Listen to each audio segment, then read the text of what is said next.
علیکم ورحمۃ اللہ وبرکاتہ۔ الحمد للہ رب العالمین والصلاة والسلام علی اشرف الانبیاء والمرسلین وبعد۔ اعوذ باللہ من الشیطان الرجیم۔ شہر رمضان الذی انزل فیہ القرآن ھدی للناس وبینات من الھدی والفرقان۔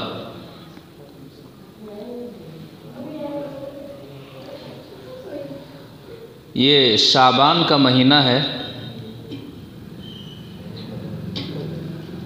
شعبان کے مہینے میں بہت سارے ایسے اعمال کیے جاتے ہیں، ایسے کام کیے جاتے ہیں جن اعمال کا تعلق قرآن و احادیث سے نہیں ہے۔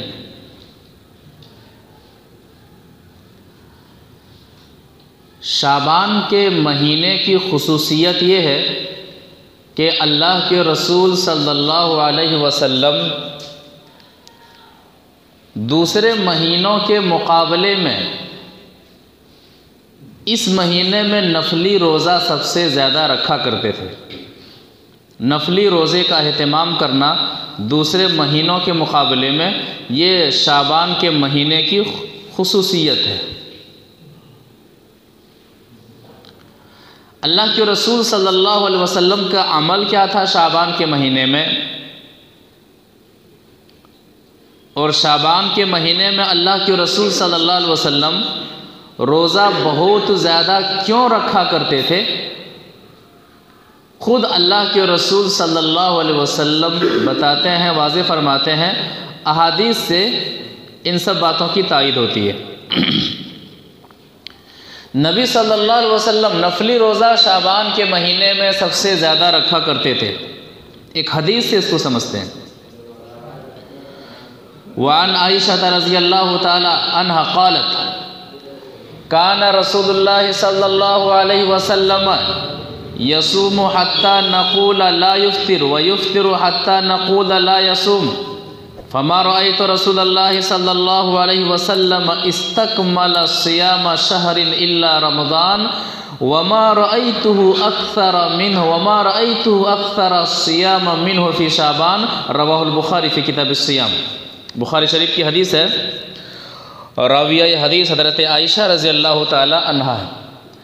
وہ فرماتی ہیں کہ نبی صلی اللہ علیہ وسلم جب نفلی روزہ رکھتے تھے تو لگاتار اس قدر رکھتے تھے، ہم سب کا یہ کہنا ہوتا تھا کہ اب نبی صلی اللہ علیہ وسلم روزہ ہی رکھیں گے، بغیر روزے کا کوئی دن آپ سے نہیں گزرے گا۔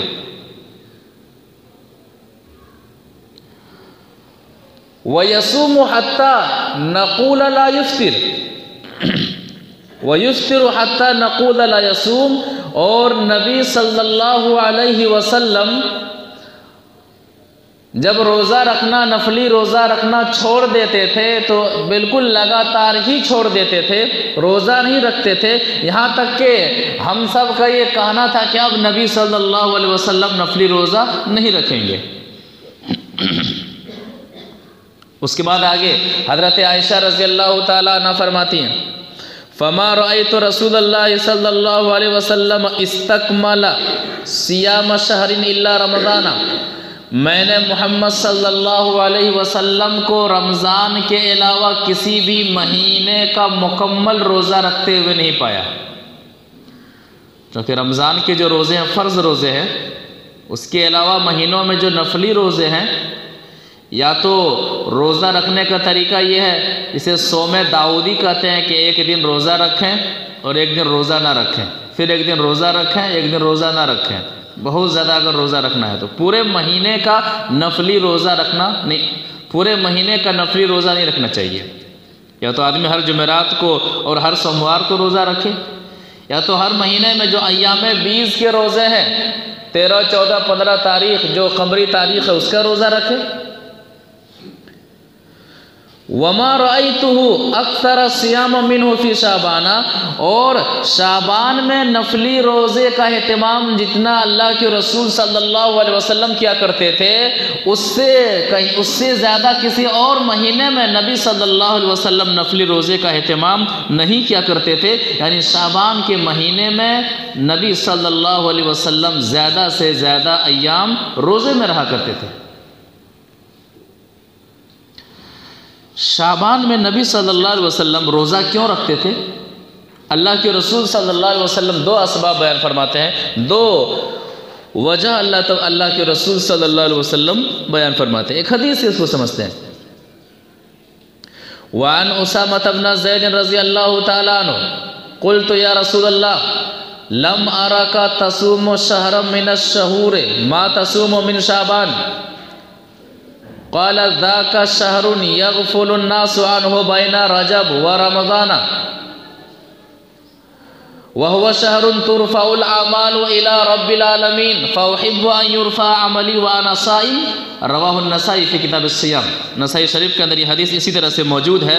راوی حدیث جیسا کہ پتہ چلا حضرت اسامہ بن زید رضی اللہ تعالیٰ عنہ ہے۔ وہ فرماتے ہیں کہ میں نے اللہ کے رسول صلی اللہ علیہ وسلم سے کہا کہ اے نبی صلی اللہ علیہ وسلم لم اراک تصوم شہرا من الشہور ما تصوم من شعبان، اے نبی صلی اللہ علیہ وسلم شعبان کے مہینے میں جتنے روزے آپ رکھا کرتے ہیں میں نے کسی اور مہینے میں آپ کو نفلی روزہ رکھتے ہوئے نہیں دیکھا ہے۔ کہا وجہ ہے، وجہ کیا ہے؟ کہ ذاک شہر یغفل الناس عنہ بین رجب و رمضان، شعبان کا مہینہ رجب اور رمضان کے درمیان آتا ہے، اور یہ ایسا مہینہ ہے جس میں اکثر لوگ غفلت کے شکار ہو جاتے ہیں، غافل ہو جاتے ہیں، سستی کے شکار ہو جاتے ہیں۔ اسی لیے میں شعبان کے مہینے میں نفلی روزے زیادہ رکھا کرتا ہوں۔ دوسری وجہ وَهُوَ شَهْرٌ تُرْفَعُ الْأَعْمَالُ فِيهِ إِلَى رَبِّ الْعَالَمِينَ، شعبان کے مہینوں میں بندوں کے اعمال رب العالمین کے یہاں پہنچائے جاتے ہیں۔ فَأُحِبُّ أَن يُرْفَعَ عَمَلِي وَأَنَا صَائِمٌ، لہذا میری خواہش ہے کہ میرے اعمال اس حال میں اللہ رب العالمین کے یہاں پہنچے کہ میں روزے سے رہوں۔ تو شعبان کے روزہ بہت زیادہ رکھنے کے دو اسباب اللہ کے رسول صلی اللہ علیہ وسلم نے بیان فرمایا کہ اس مہینے میں لوگ غفلت کا شکار ہو جاتے ہیں۔ دوسری وجہ شعبان کے مہینے میں بندوں کے اعمال اللہ رب العالمین کے پاس اٹھائے جاتے ہیں، اور میں اس لیے روزہ رکھتا ہوں کہ میری خواہش ہے کہ میرے اعمال اس حال میں اٹھائے جائیں کہ میں حالت روزے میں رہوں۔ 15 شعبان کے بعد 1 سے لے کر 15 شعبان تک آدمی روزہ رکھ سکتا ہے۔ 15 شعبان کے بعد روزہ رکھنے کے لیے منع کیا گیا ایک حدیث کے اندر احتیاطاً کہ 15 شعبان تک روزہ رکھیں، 15 شعبان کے بعد روزہ نہ رکھیں، کہیں ایسا نہ ہو کہ نفلی روزہ رکھنے کے چکر میں آدمی کمزور ہو جائے اور جب رمضان کا مہینہ آئے تو رمضان کا جو فرض روزہ ہے وہ روزہ رکھنے میں انہیں تکلیف محسوس ہو، وہ بیماری کا شکار ہو جائے۔ ایک حدیث سے اس کو سمجھتے ہیں۔ وعن ابی ہریرہ رضی اللہ تعالی عنہ قال قال رسول اللہ صلی اللہ علیہ وسلم اذا بقی نصف من شعبان فلا تصوموا، رواہ الترمذی فی ابواب الصیام۔ ترمذی شریف کی حدیث ہے۔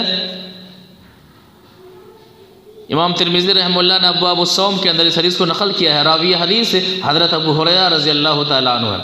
وہ فرماتے ہیں کہ اللہ کے رسول صلی اللہ علیہ وسلم نے فرمایا اذا بقی نصف من شعبان فلا تصوموا، جب شعبان کا آدھا حصہ گزر جائے تو روزہ نہ رکھو۔ جب شعبان کا آدھا حصہ گزر جائے تو روزہ نہ رکھو۔ حدیث سے اس نقطے کا پتہ چلتا ہے کہ آدمی 1 سے لے کر کے 15 شعبان تک روزہ رکھ سکتا ہے، اس کے بعد روزہ رکھنے میں احتیاط برتنا چاہیے۔ وجہ یہ ہے کہ شارحین حدیث لکھتے ہیں کہ وجہ یہ ہے کہ کہیں ایسا نہ ہو کہ آدمی آخری شعبان تک روزہ رکھتے رکھتے کمزور ہو جائے اور جب رمضان کا فرض روزہ رکھنے کی باری آئے تو وہ بیمار ہو جائے۔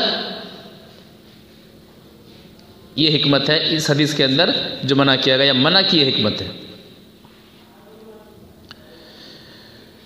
لیکن اگر کوئی شخص عادی ہے روزہ رکھنے کا سال بھر، وہ کس طرح سے وہ ایام 20 کے روزے رکھتا ہے یا تو پھر ہر سوموار اور ہر جمعرات کو روزہ وہ رکھتا ہی ہے، تو 15 شعبان کے بعد بھی جو سوموار ہے، جو جمعرات ہے، اس میں وہ روزہ رکھ سکتا ہے۔ یا تو پھر جو قضا روزے ہیں، فرض روزے چھوٹ گئے ہیں، تو فرض روزے جن روزوں کی قضا لازمی ہے، ضروری ہے، تو 15 شعبان کے بعد بھی ان روزوں کی قضا کی جا سکتی ہے۔ ایک حدیث سے اس کو سمجھتے ہیں۔ وعن ابی ہریرہ رضی اللہ تعالی عنہ عن رسول اللہ صلی اللہ علیہ وسلم انہ قال الا لا تقدموا الشہر فی یوم بیوم او اثنین الا کان رجل کان یصوم صیاما فلیصوم، رواہ النسائی فی کتاب الصیام۔ نسائی شریف کے اندر یہ حدیث اسی طرح سے موجود ہے۔ راوی حدیث جیسا کہ پتہ چلا حضرت ابو ہریرہ رضی اللہ تعالی عنہ ہے۔ وہ فرماتے ہیں کہ نبی صلی اللہ علیہ وسلم نے فرمایا الا لا تقدموا الشہر بیوم او اثنین، خبردار رمضان سے ایک دن یا 2 دن پہلے کوئی شخص روزہ نہ رکھے۔ رمضان سے ایک دن یا 2 دن پہلے کوئی شخص روزہ نہ رکھے۔ بعض لوگ استقبالیہ روزہ کے نام پر رکھتے ہیں، رمضان کے روزے کے استقبال میں 1 دن یا 2 دن پہلے روزہ رکھتے ہیں، جو مناسب نہیں ہے، خلاف سنت عمل ہے۔ تو رمضان سے 1 روز یا 2 روز پہلے روزہ نہ رکھے، مگر ہاں الا رجلا کان یصوم صیاما فلیصومہ، مگر وہ شخص چاہے مرد ہو یا عورت، وہ عادی ہے ہر جمعرات کو روزہ رکھنے کا، ہر سوموار کو روزہ رکھنے کا، یا پھر ایام 20 کے روزے کا۔ تو ایام 20 کے روزے کا تو معاملہ ہے کہ 13، 14، 15، لیکن وہ ہر جمعرات اور ہر سوموار کو روزہ رکھنے کا عادی ہے، تو ایسا شخص 15 شعبان کے بعد بھی روزہ رکھ سکتا ہے۔ مثال کے طور پر اگر رمضان جمعہ سے شروع ہو رہا ہے تو وہ جمعرات کو بھی روزہ رکھ سکتا ہے، اگر رمضان منگل سے شروع ہو رہا ہے تو وہ سوموار کو بھی روزہ رکھ سکتا ہے۔ کیوں؟ سال بھر وہ ہر جمعرات اور ہر سوموار کو روزہ رکھنے کا عادی ہے۔ تو ایسا شخص رمضان سے ایک روز یا 2 روز پہلے روزہ رکھ سکتا ہے، چونکہ وہ رمضان کے استقبال میں روزہ نہیں رکھ رہا ہے، بلکہ سال بھر ان کا معمول ہے کہ ہر جمعرات کو روزہ رکھنا ہے، ہر سوموار کو روزہ رکھنا ہے۔ خلاصہ کلام یہ ہے کہ شعبان کے مہینے کی خصوصیت جو احادیث سے ثابت ہے دیگر مہینوں کے مقابلے میں، وہ یہ ہے کہ نبی صلی اللہ علیہ وسلم دوسرے مہینوں کے مقابلے میں اس مہینے میں نفلی روزے کا اہتمام بہت زیادہ کیا کرتے تھے۔ بقیہ شعبان کے مہینے میں جو کچھ بھی اعمال کیے جاتے ہیں، ان اعمال کا تعلق نہ قرآن سے ہے نہ اللہ کے رسول صلی اللہ علیہ وسلم کے فرامین سے۔ چاہے وہ شعبان کی 15ویں تاریخ 15ویں رات کو جاگنے کا معاملہ ہو، قبرستان کو روشن کرنے کا معاملہ ہو، قبرستان اس رات میں آنے اور جانے کا معاملہ ہو، خاص کر کے اس رات میں دیوالی کی طرح دیے جلانے کا معاملہ ہو، حلوہ پکانے کا معاملہ ہو، یہ عقیدہ رکھنا کہ شعبان کی 15ویں رات کو ہمارے جو اپنے لوگ مر گئے ہیں ان کی روحیں ہمارے گھروں میں آتی ہیں، تو اس لیے گھروں کو صاف ستھرا کرنے کا معاملہ ہو، رات بھر جاگنے کا معاملہ ہو، صلاۃ الالفیہ کے نام پر، صلاۃ الرغائب کے نام پر رات بھر کوئی 100 رکعت پڑھ رہا ہے، کوئی 50 رکعت پڑھ رہا ہے، یا تو پھر 15ویں شعبان کو خاص کر کے روزہ رکھنے کا معاملہ ہو، یہ سارے اعمال بدعات میں شامل ہیں، خرافات میں شامل ہیں۔ ان اعمال کا تعلق نہ قرآن سے ہے نہ اللہ کے رسول صلی اللہ علیہ وسلم کے فرامین سے ہے، لہذا بدعت ہے۔ اور بدعت کا معنی یہ ہوا کہ نبی صلی اللہ علیہ وسلم سے ثابت نہیں ہے۔ عمل دیکھنے میں کتنا ہی خوبصورت کیوں نہ ہو، اگر وہ عمل محمد صلی اللہ علیہ وسلم سے ثابت نہ ہو تو آدمی دین کے نام پر کر رہا ہے، لیکن وہ عمل اسے گناہ دے گا، ثواب نہیں۔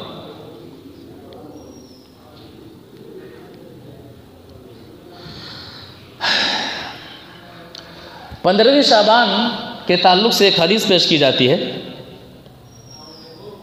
کہ اس رات دعا کرنے سے قبول ہوتی ہے دعا، اللہ تعالیٰ بخشش فرما دیتا ہے، اللہ تعالیٰ بنو کلب کی بکریوں کے بالوں کے برابر گناہوں کو بخش دیتا ہے۔ ایک ضعیف حدیث کو مدعا بنا کر کے، ایک ضعیف حدیث کو اصول بنا کر کے ساری چیزیں پیش کی جاتی ہیں، جبکہ امام ترمذی رحمہ اللہ نے ترمذی شریف کے اندر اس حدیث کو نقل کیا ہے اور نقل کر کے واضح کر دیا ہے کہ یہ حدیث ثابت نہیں ہے، یہ حدیث ہے ہی نہیں ہے۔ اب نقل کیوں کیا ہے؟ نقل اس لیے، بعض محدثین یہ جانتے ہوئے بھی کہ یہ حدیث ضعیف ہے اس لیے نقل کر دیتے ہیں کہ وہ عمل اس معاشرے میں چل چکا ہوتا ہے دین کے نام پر، ثواب کے نام پر۔ تو محدثین ضعیف جانتے ہوئے بھی اس حدیث کو اس لیے نقل کر دیتے ہیں تاکہ آئندہ لوگ سمجھ جائیں کہ جس حدیث کو بنیاد بنا کر کے لوگ عمل کر رہے ہیں اس حدیث کا تعلق حدیث سے ہے ہی نہیں ہے، نبی صلی اللہ علیہ وسلم سے ہے ہی نہیں ہے۔ وہ حدیث دیکھتے ہیں۔ وعن عائشہ رضی اللہ تعالی عنہ قالت فقدت رسول اللہ صلی اللہ علیہ وسلم لیلة فخرجت فاذا هو بالبقیع فقال اکنت تخافین ان یحیف اللہ علیک ورسولہ قالت یا رسول اللہ انی ظننت انک اتیت بعض نسائی فقال رسول اللہ صلی اللہ علیہ وسلم ینزل ربنا تبارک وتعالی لیلۃ النصف من شعبان الى السماء الدنیا فیغفر لاکثر من عدد شعر غنم کلب، رواہ الترمذی فی ابواب الصوم۔ امام ترمذی رحمہ اللہ نے اس کو ابواب الصوم کے اندر نقل کیا ہے۔ پہلے ترجمہ کر دیتے ہیں۔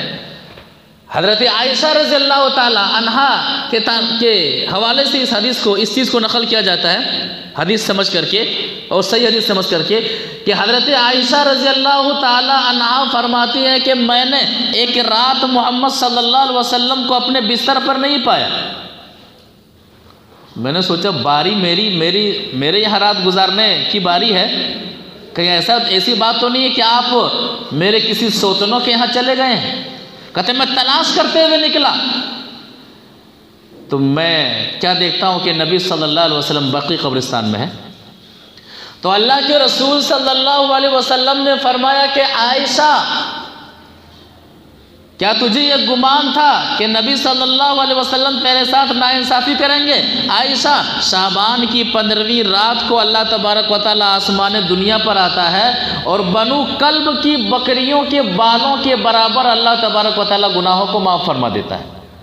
اسی حدیث کو بنیاد بنا کر کے شعبان کی 15ویں شب کو چراغاں کیا جاتا ہے، قبرستان کا آنا جانا ہوتا ہے،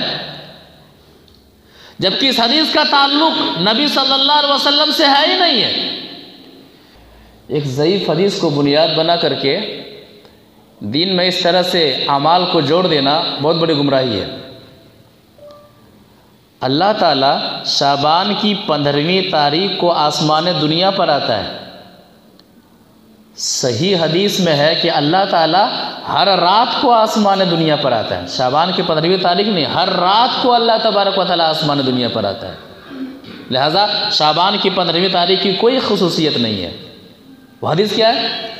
وعن ابی ہریرہ رضی اللہ تعالی عنہ قال قال رسول اللہ صلی اللہ علیہ وسلم ینزل ربنا تبارک و تعالی الى السماء الدنیا حين يبقى ثلث الليل الآخر فيقول من يدعوني فاستجيب له من يسألني فأعطيه ومن يستغفرني فأغفر له، رواہ البخاری فی کتاب التہجد۔ بخاری شریف کے اندر تہجد کے بیان میں حدیث اسی طرح سے موجود ہے۔ راوی حدیث حضرت ابو ہریرہ رضی اللہ تعالیٰ عنہ، وہ فرماتے ہیں کہ اللہ کے رسول صلی اللہ علیہ وسلم نے فرمایا ینزل ربنا تبارک و تعالی کل لیلۃ الی سماء دنیا، اللہ تبارک و تعالی ہر رات آسمان دنیا پر آتا ہے. ہمارے اوپر جو آسمان ہے وہاں تک چل کر کے اللہ تبارک و تعالیٰ آتا ہے. کب؟ حین یبقی ثلث اللیل الآخر، رات کا جب آخری حصہ باقی رہتا ہے. اسی لیے رات کے آخری حصے میں تہجد کا اہتمام کیا کیجیے. رات کو 3 حصوں میں تقسیم کیجیے.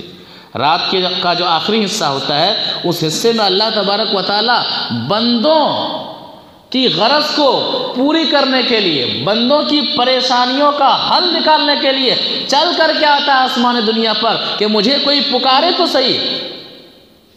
یہ روزانہ کا معاملہ ہے. اللہ تعالیٰ کیا کہتا ہے؟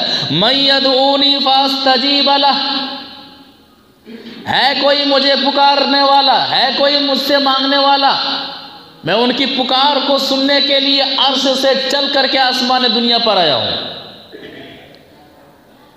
فقیر بادشاہ کے پاس جائے ایک بات سمجھ میں آتی ہے، لیکن اگر بادشاہ چل کر کے فقیر کے در پر آئے کہ بتاؤ کیا چاہیے،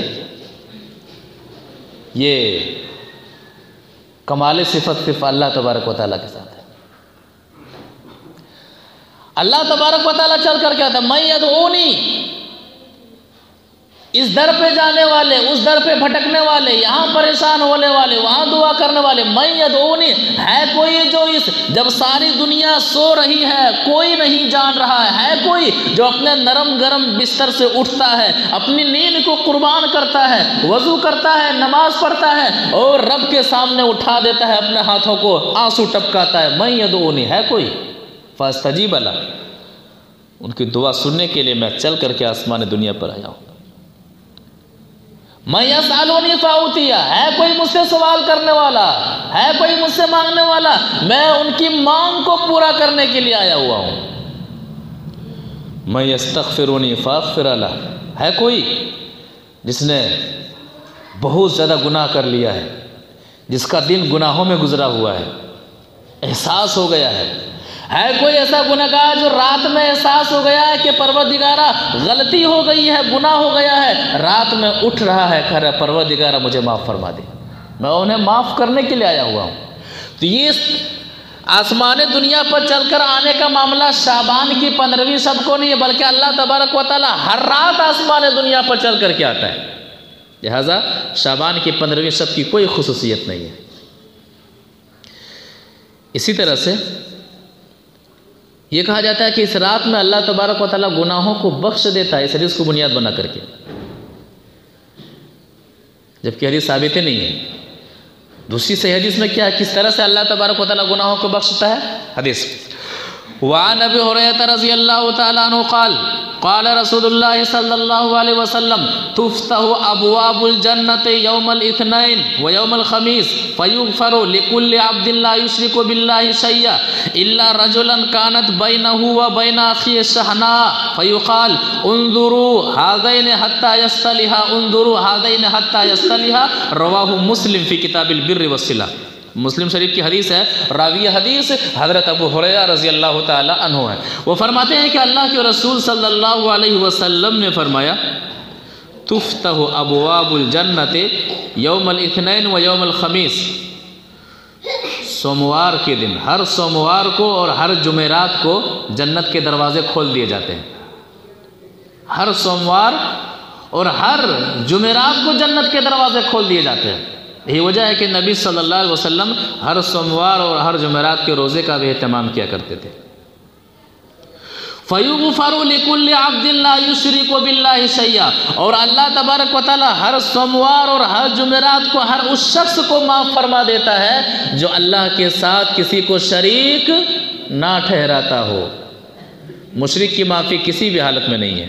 پتہ چلا مشرک اگر زندہ ہو تو زندگی میں بھی اگر وہ شرک سے توبہ نہیں کیا تو حالت شرک میں بھی اللہ توبہ نہیں کر رہا ہے، شرک سے اللہ تعالیٰ ان کے دیگر گناہوں کو معاف نہیں فرما رہا ہے، اور مرنے کے بعد ہمیشہ کا ٹھکانہ جہنم میں. تو ہر سوموار کو اور ہر جمعرات کو اللہ تبارک و تعالی جنت کے دروازوں کو کھولتا ہے اور سوائے مشرک کے ہر شخص کو معاف فرما دیتا ہے. مشرک اس زمرے سے نکل گئے اور دوسری قسم کے لوگوں کو جنہیں نامعاف نہیں فرماتا ہے، الا رجلا کانت بینہ و بین اخیہ شحناء، دو مسلمان کے درمیان دشمنی ہو، انہیں بھی اللہ تعالیٰ معاف نہیں فرماتا ہے۔ ان کے لیے بھی گویا کہ جمعرات کے دن اور جمعرات کے دن اور سوموار کے دن جو دروازے کھولے رہتے ہیں ان کے لیے بند رہتے ہیں۔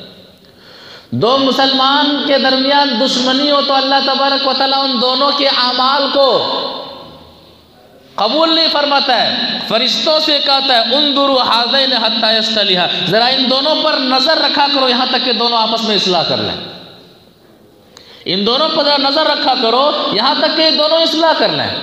تو ذاتی دشمنی کوئی معاملہ ہو تو شریعت کا تقاضا ہے، چاہے مرد ہو چاہے عورت، 3 دن سے زیادہ بات چیت بند نہیں ہونی چاہیے۔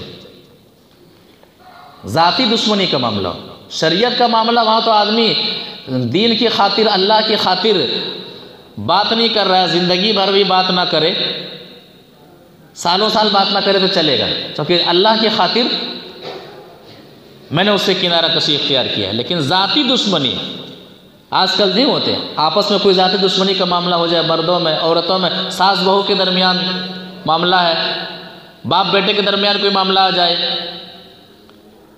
ماں بیٹی کے درمیان کوئی معاملہ آ جائے تو آدمی ایگو کو اپنا بنا کر کے بات چیت بند کر دیتا ہے، آنا جانا بند کر دیتا ہے۔ شریعت کہتی ہے کہ اگر ایسا معاملہ ہو تو 3 دن سے زیادہ بات چیت بند نہیں ہونی چاہیے، اور تیسرے دن پہلا سلام کرنے والا شخص بہتر ہوگا، افضل ہوگا۔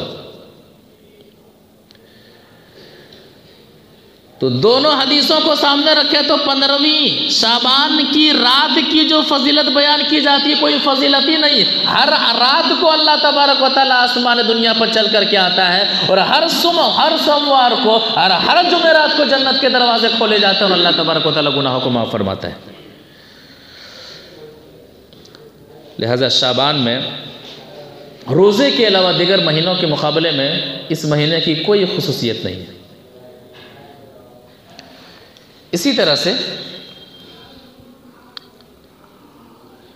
شعبان کے مہینے میں اور جو اعمال کیے جاتے ہیں، یا پھر شعبان کے مہینے میں شعبان کی 15ویں شب کی ایک فضیلت یہ بھی بیان کی جاتی ہے کہ اسی مہینے میں قرآن نازل ہوا ہے، شعبان کے مہینے میں قرآن نازل ہوا ہے۔ کس طرح سے قرآن و حدیث کو توڑ مروڑ کر کے پیش کیا جاتا ہے، قرآن کی آیتیں واضح ہیں کہ قرآن کب نازل ہوا ہے۔ تو شعبان کی 15ویں تاریخ اور 15ویں شب میں قبرستان میں چراغاں ہو، حلوہ پوری کا معاملہ عام ہو، اس کے لیے آدمی رمضان میں نزول قرآن کو کھینچ کر کے شعبان میں اگر لے آنا پڑے تو شعبان میں لانے کے لیے تیار ہے۔ حقیقت روایات میں کھو گئی، علامہ اقبال کا شعر ہے کہ حقیقت روایات میں کھو گئی، یہ امت خرافات میں کھو گئی۔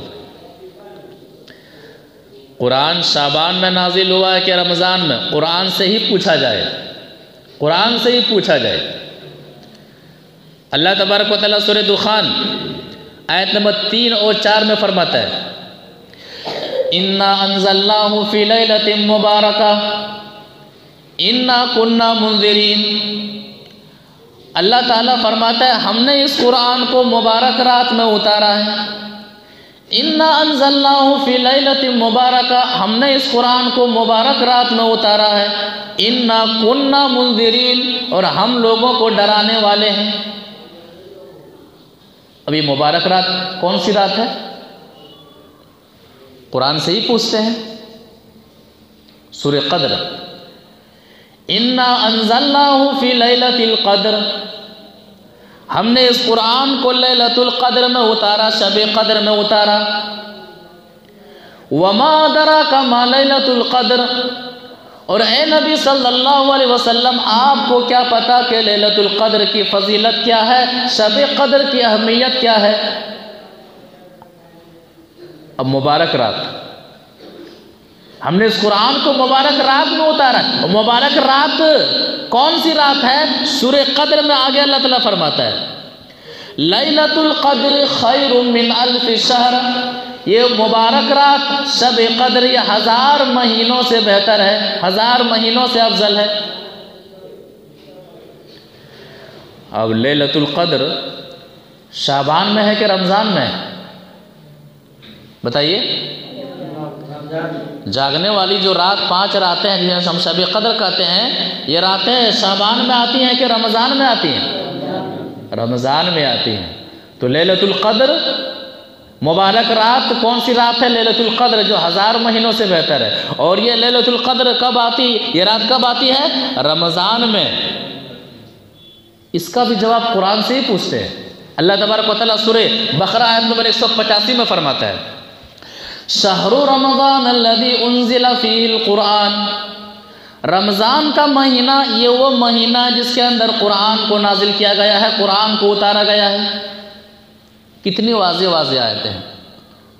مبارک رات سے مراد شب قدر، اور شب قدر کا تعلق رمضان سے، اور قرآن واضح کر رہا ہے کہ رمضان کے مہینے میں ہی قرآن نازل ہوا ہے۔ یہ کہا جاتا ہے نہیں شعبان میں قرآن نازل ہوا ہے، شعبان کی 15ویں تاریخ کو قرآن نازل ہوا ہے۔ کس قدر عام سی آیتوں کا کھلم کھلا انکار کیا جاتا ہے۔ بلکہ حدیث کو سامنے رکھیں تو جتنی آسمانی کتابیں قرآن سے پہلے نازل ہوئی ہیں، تمام آسمانی کتابوں کا نزول رمضان ہی میں ہوا ہے۔ تورات، زبور، انجیل، ان کتابوں کا نزول بھی رمضان کے مہینے میں ہی ہوا ہے۔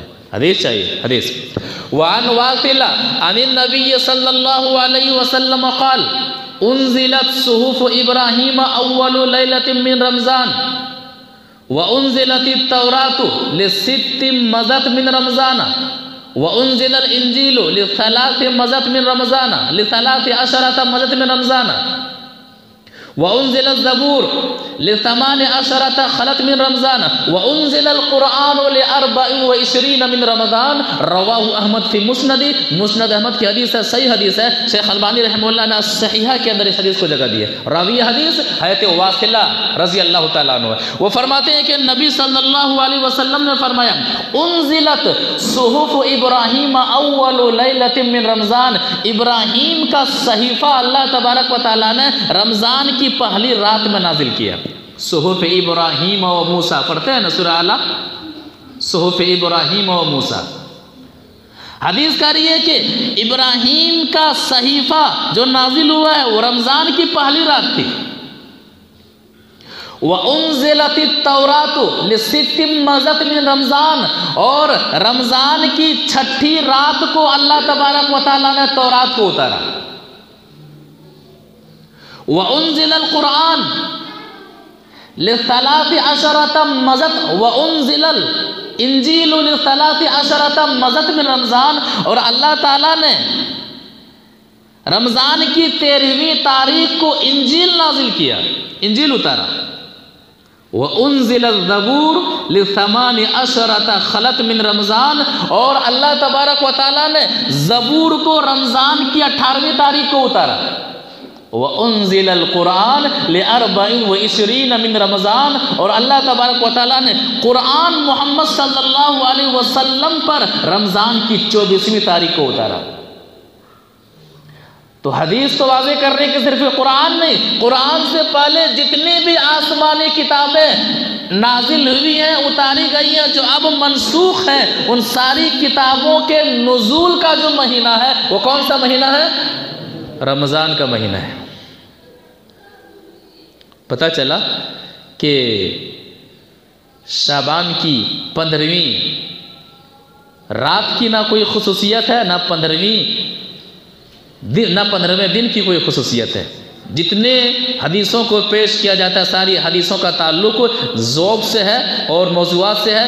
شعبان کے مہینے کی صرف خصوصیت وہ یہ ہے کہ نبی صلی اللہ علیہ وسلم نفلی روزہ دیگر مہینوں کے مقابلے میں شعبان کے مہینے میں سب سے زیادہ رکھا کرتے تھے۔ مزید اور شعبان کی 15ویں شب کو ثابت کرنے کے لیے، اہمیت بتانے کے لیے اور حلوہ کو ثابت کرنے کے لیے ایسے ایسے واقعات پڑھنے کو ملیں گے جن واقعات کا تعلق شعبان کے مہینے سے اور شعبان کی 15ویں شب کے آس پاس سے بھی نہیں ہے۔ کہتے ایک دلیل ملی، وہ دلیل کیا ہے کہ ہم شعبان کی 15ویں تاریخ کو خاص کر کے حلوہ اس لیے پکاتے ہیں کہ نبی صلی اللہ علیہ وسلم کے جب دانت ٹوٹے تھے تو آپ نے حلوہ کھایا تھا۔ کہتے ہیں میٹھا میٹھا ہپ ہپ، کڑوا کڑوا تھو تھو۔ دانت کب توڑے گئے تھے؟ کہاں ہے نوجوان؟ جنگ احد میں۔ جنگ احد یہ جنگ کب پیش آئی تھی؟ شعبان میں۔ کب؟ شوال سن 3 ہجری۔ شعبان کے بعد کیا آتا ہے؟ رمضان۔ رمضان کے بعد شوال۔ اب حلوہ کھانے کے لیے وہ شوال کی تاریخ کو کھینچ کر کے رمضان سے بھی بیک کرتے ہیں، کہاں لے آتے ہیں؟ شعبان میں کہ نبی صلی اللہ علیہ وسلم کے دانت توڑے گئے تھے، آپ نے حلوہ کھایا تھا، اسی لیے ہم سب بھی حلوہ کھا رہے ہیں محبت رسول میں۔ تو نبی صلی اللہ علیہ وسلم نے حلوہ کیوں کھایا تھا؟ ان کے قول کے مطابق آپ کے دانت ٹوٹے تھے کافروں کے حملے کی وجہ سے۔ تو اگر واقعی محبت ہے تو ہمیں بھی حلوہ کیسے کھانا چاہیے؟ دانت توڑ کر کے، ہے کہ نہیں؟ بے بنیاد، جبکہ بے بنیاد باتیں ہیں۔ کہتے ہیں اور ایک دلیل مل گئی ہے، وہ کیا؟ محبت رسول میں اویس قرنی رحمت اللہ علیہ کو جب پتا چلا کہ نبی صلی اللہ علیہ وسلم کے دانت توڑ دیے گئے ہیں تو محبت رسول میں اویس قرنی نے اپنے سارے دانت توڑ لیے تھے، جس کی بنیاد پر جنت سے حلوہ بھیجا گیا تھا کھانے کے لیے۔ اسی لیے ہم کھاتے ہیں۔ اس واقعے کی کوئی حقیقت نہیں، چلے مان بھی لیتے ہیں تو اویس قرنی نے محبت رسول میں اپنے سارے دانت توڑے تھے اور حلوہ کھایا تھا، تو ہمیں بھی کیا کرنا چاہیے تھا؟ پہلے اپنے دانت توڑیے پھر حلوہ کھائیے۔ سنت سے اتنا بیر کیوں؟ بدعت و خرافات۔ شب برات، پتہ ہے یہ شب برات کیا ہے؟ یہ شب، یہ کون سا لفظ ہے؟ فارسی لفظ ہے۔ شب کے مطلب رات، اور برات مطلب ہوتے ہیں بیزاری۔ براءۃ من اللہ ورسولہ، آپ پڑھیں گے سورہ توبہ، ہے نا؟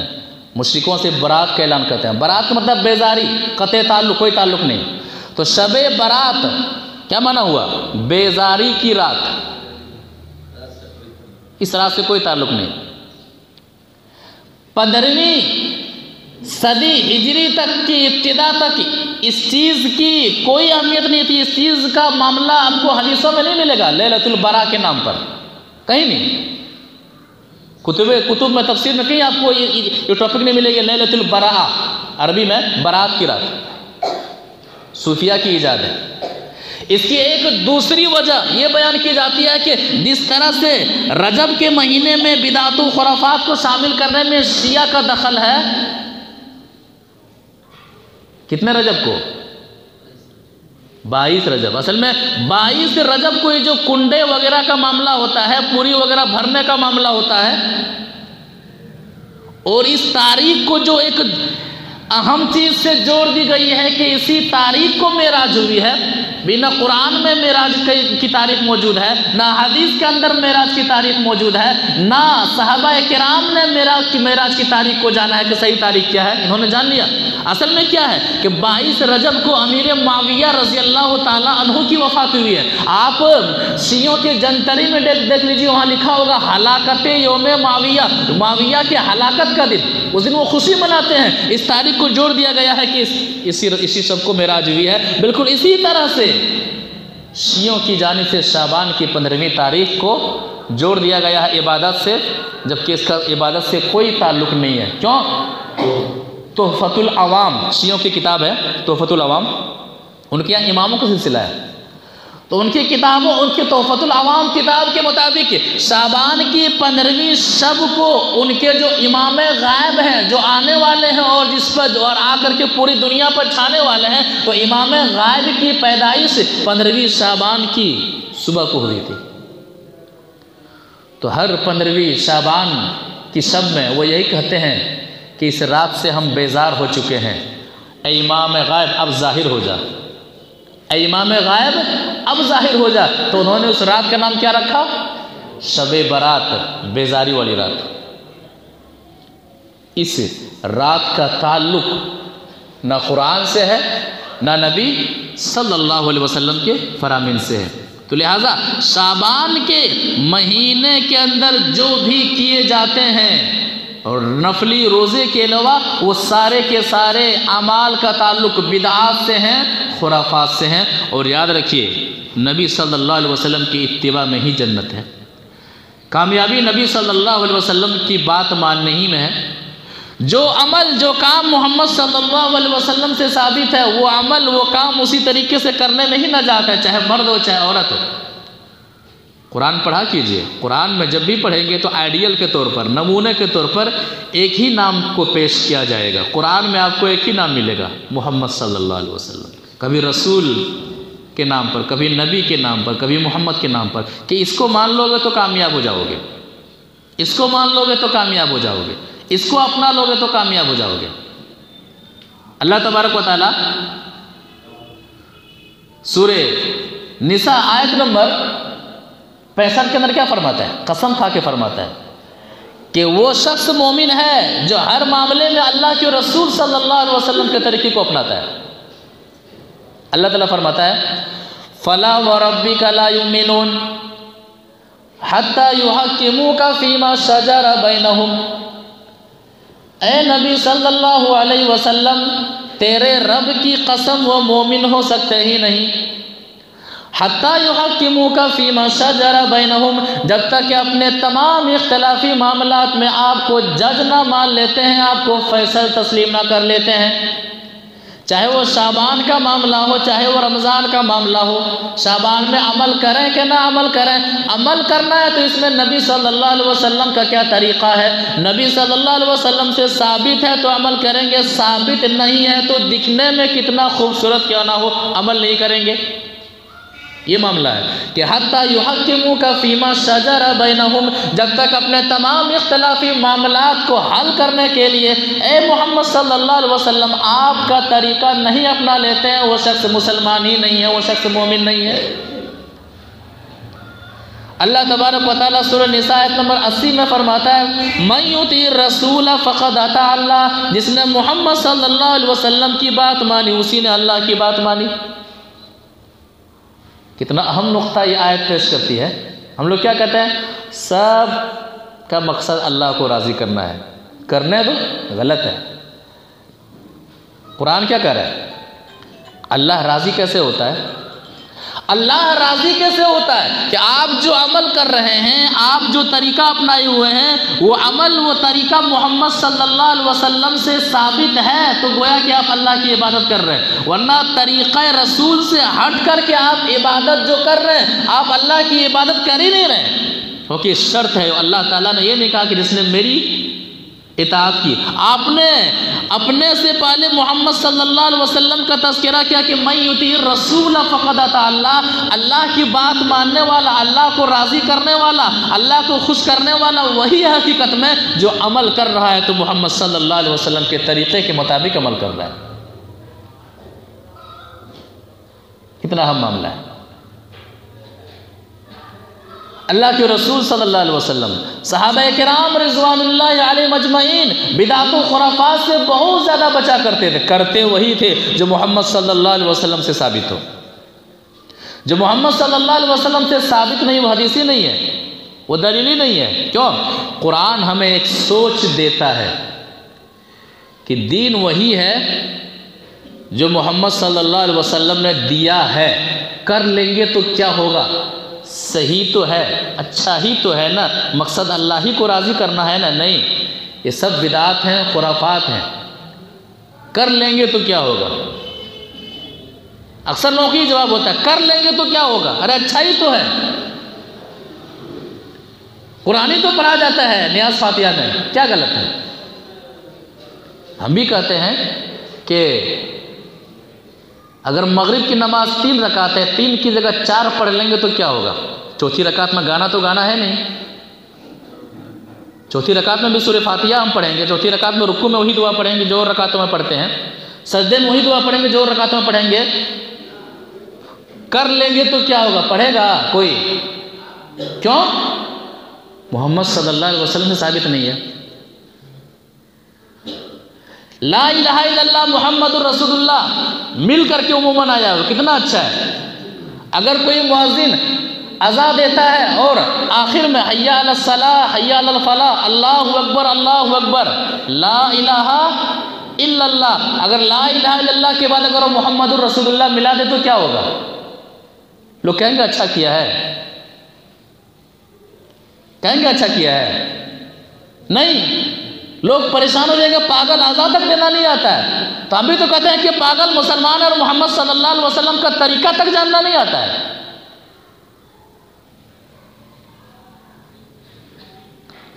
تو اصول یاد رکھیے دین کے معاملے میں، دین وہی ہے جو محمد صلی اللہ علیہ وسلم سے ثابت ہمیں ملا ہے، اور یہ اصول دنیا کا کوئی مولوی نہیں، قرآن دیتا ہے۔ اللہ تبارک و تعالیٰ سورہ حشر آیت نمبر 7 میں فرماتا ہے وَمَا آتَاكُمُ الرَّسُولُ فَخُذُوهُ وَمَا نَهَاكُمْ عَنْهُ فَانْتَهُوا، رسول صلی اللہ علیہ وسلم جو کچھ تمہیں دے اسے لے لو، وَمَا نَهَاكُمْ عَنْهُ فَانْتَهُوا، اور رسول صلی اللہ علیہ وسلم نے جس چیز سے تمہیں منع کیا اس سے رک جاؤ۔ تو دین کیا ہے؟ جو ہمیں رسول نے دیا ہے۔ مَا آتَاكُمُ الرَّسُولُ فَخُذُوهُ، رسول نے جو کچھ دیا ہے وہ دین ہے۔ اب چوں چرا کرنے سے کوئی فائدہ نہیں ہے، یہ کر لیں گے تو کیا ہوگا، وہ کر لیں گے تو کیا ہوگا؟ ہوگا یہ کہ وہ شخص محمد نبی صلی اللہ علیہ وسلم کے طریقے سے ہٹ رہا ہے، زیادہ مستقیم سے ہٹ کر کے گمراہی میں جا رہا ہے۔ تو شعبان کے مہینے میں سوائے روزے کی خصوصیت کے علاوہ اور کوئی ایسی خصوصیت نہیں ہے جو دیگر مہینوں کے مقابلے میں اس مہینے کو ممتاز کرتی ہو۔